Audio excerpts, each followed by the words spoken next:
welcome back to the Message Marketing Pod. I'm your host, Christopher Melotti from Melotti Media, and this is a special episode from the 4 marketers, which includes myself and Kristen and Mike from all different marketing agencies. So today we're talking about the importance of immersive marketing and customer experience in achieving your business's success. Now, this is a really good topic to listen to right now because as you know, we're putting the past behind us with COVID and we're getting back into getting to know our customers and being in the same physical space as our customers, we need to re-educate ourselves on how we market in those environments. So it's really important that as marketers, we look into this and explore some of these options. So without further ado, have a listen to this podcast episode. Thank you for joining me, and I hope you get a lot of great insights out of it.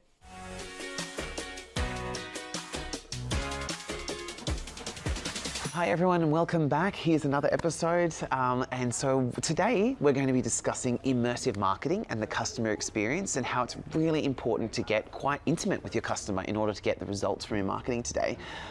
So my name is Chris from Melotti Media, and we are a copywriting and content marketing agency, and we help brands articulate their value to their customers. Mike? I'm Mike Sanders, Managing Director of Oddball Marketing. We're a full-service digital marketing agency. Thank you. And I'm Kristen Hancock. I'm a principal at Font and Swatch, and we create profound brands for mid-market Australia. All right, so this is a complicated topic, but one that's definitely worth listening and watching because it's important today. Customers want they don't want a 2D experience, they want a 3D experience. So I think I'm going to throw to Mike because he's really quite well versed on this, and we'll build upon you. So Mike. I think the key when you look at marketing as such, traditionally we think of marketing as this sort of attraction thing that we do, right? So how do we get more leads and opportunities coming through the door? That's what we traditionally think of marketing and advertising. Yeah. But marketing transcends that. It's so much more when we think about the buyer's journey, and experience is a critical piece in that whole puzzle. And so when we look at the experience, what we have to do is take another step further beyond that and say, well, what's the customer satisfaction level? And how is that? Because that then determines how likely they are to refer us to come back as a loyal customer. So what is that customer satisfaction? Well, it's the difference between the expectations that we set up for the customer in terms of what they're going to get from us, how we're going to solve their problems, to the actual experience that they receive. So the important thing to consider there is, what are we doing in the lead up in that communication to people, as well as what are we actually delivering, and making sure that the delivery and the experience that they have with us well and truly transcends any expectation they had of us. Yes. So I think that's a critical piece that we need to sort of think about, where, you know, if you look at it, for example, I sort of look back to the example of, say, a restaurant. You know, if you have a customer's satisfaction when they go to visit a restaurant is set up by what they're going to, by the marketing activities done prior to that then leads them to be, having an awesome experience and being completely satisfied. Take, for instance, let's say like a little sort of Asian takeaway shop that might be sort of down a back alley and stuff that you kind of think, well, hang on, this is a bit interesting. You know, your expectations for that service and what you're getting to get could be quite low. Yeah. Because they're really not doing much to sort of to build up the anticipation for it. But then if you get a really nice meal out of that, you know, you've got low expectations, high experience. You're like, I found this amazing little restaurant. You wouldn't even know it exists. Yeah. And so then you tell your friends about it. Say, hey, you got to go to this little place. It's a gem. It's amazing. Absolutely. Yeah. Whereas you compare that to, say, a 5-star restaurant, which you can go to, and the service and the experience and the food could be completely way better than what you had in that sort of small little takeaway shop. But because your expectations are set so high, because, you know, I'm going to a five-hat restaurant or whatever it is, I've got massive expectations, so that they've really got to deliver for me to be happy with it. Yeah. So it's not just about being better than anyone else. It's about how do you set up the expectations for what a customer's going to get from you versus what they actually get from you. Absolutely, and I think that's the way that you should measure the success of your immersive marketing. It's kind of like, you know, you're testing the satisfaction that they're getting. But I think there's another step on that. And so for me, immersive, from a branding perspective, immersive marketing talks about how do we engage with that customer on every step of the journey, on the customer journey, so that they feel connected to us from the moment that they come across discovery. So there's the discovery element, and so what value and this is what you were saying, Mike, around what are we projecting there? So what proposition are we projecting to them there? How are we engaging with them? Versus then, as they go through discovery, consideration, procurement, and then reconnection, as they go through each one of those, have we met that initial proposition? So have we continued to connect with them? So everything, so for us, it's from the moment they first have the, first impressions, then down to, so if they're dealing with you, I'm thinking about a product, how do I get continually energized about that product? So how do I present the different value features? And then if I drift away from a website or something, do I get some sort of connectivity back through my retargeting? Because you guys do this so well, where I visited the website, I've been looking at product A, B and C, and then all of a sudden on my Facebook feeds and LinkedIn, I'm starting to get those products. And refreshing the memory. And it's not just the same stuff, but and to me, this is where immersive marketing comes in. It's about thinking about that customer journey, being really clear on how people come across us, the different channels they come from, how they perceive us each time, and then reinforcing the value proposition. But thinking about the different touch points. So if I am going to drift off, if it's a big ticket item, am I actually going to make that procurement decision on day one? Or do I actually set up an immersive marketing strategy that might involve retargeting? It might involve collateral down that. Yeah, it's got downloads, and then is there how do I capture their details? Particularly, say if it's car buying or whatever, how do you capture the details so that you can then call them? Yeah. And have a face-to-face discussion, bring them in. And drive. So that to us is where, from a branding perspective, we consider the real immersive marketing customer journey. And then if it's smaller, Apple for us are these are the icons in immersive marketing.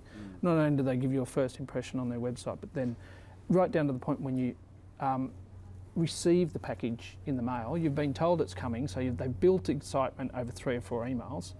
And then when it finally comes and you start unpacking it, the engineering that goes into the packaging, you feel like is the same engineering that's gone into the product. It is. They're quite Everything masters, just aren't they? reinforces that value proposition, and this is why I bought it, And don't lose the connectivity of trying to then encourage that person, particularly if they're unwrapping something, to share that experience. Yeah. So use that. So put a little card in there that says, all of our customers share their experiences with their friends like this, and they all show the yellow ribbon or whatever, if you know what I mean. And that's what immersive marketing is. And from a branding. that was a really good definition. And I think what it comes down to is today customers don't just go one touch buy.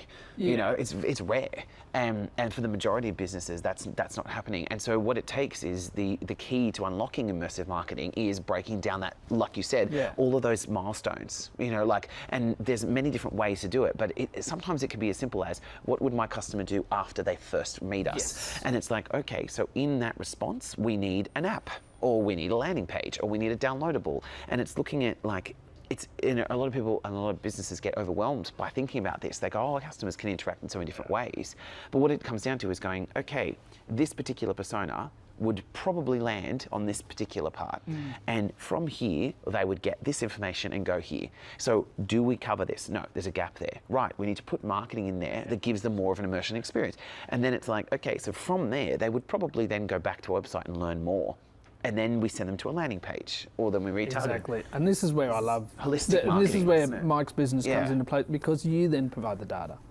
And that's what the data is great. And you can see the gaps of where people are drifting off. They've come to this page 6 times, but then they've decided not to purchase. Yeah. So that's why marketing is so powerful. Immersive marketing is so powerful now, because you can see along that customer journey what people are doing, what action they're taking. The key thing there in terms of for any business to do is to look at the customer journey and mapping that journey. Yes. And you kind of touched on that before, and the key point there is touch points.